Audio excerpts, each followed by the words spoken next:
Flóttamanni frá Kenía verður í fyrramáli vísað úr landi án þess að stjórnvöld taki mál hans formlega fyrir.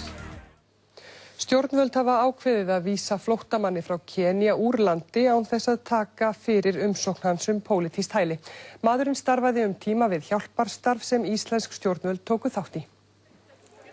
Einn þeirra sem tók þátt í borgarstjórnarkosningum í Nairobi í Kenía í desember í fyrra Paul Ramses. Hann náði ekki kosningu, heldur andstæðingur hans í stjórnarflokki landsins. Eftir kosningarnar urðu margir stjórnarandstæðingar fyrir ofsóknum. Paul óttaðist líf sitt og flúði því land í janúar síðastliðnum. Hann kom til Íslands og sótti hæli sem pólitískur flóttamaður. Ástæðan að hann dvaldi hér tíma árið 2005 og starfaði í framhaldi fyrir ABC Barnahjálp í Kenía.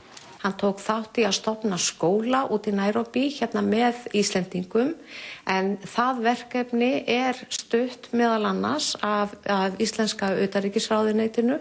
Í mars var farið fram á að stjórnvöld tækju málið fyrir. Fram að þessu hefur ekkert svar borist.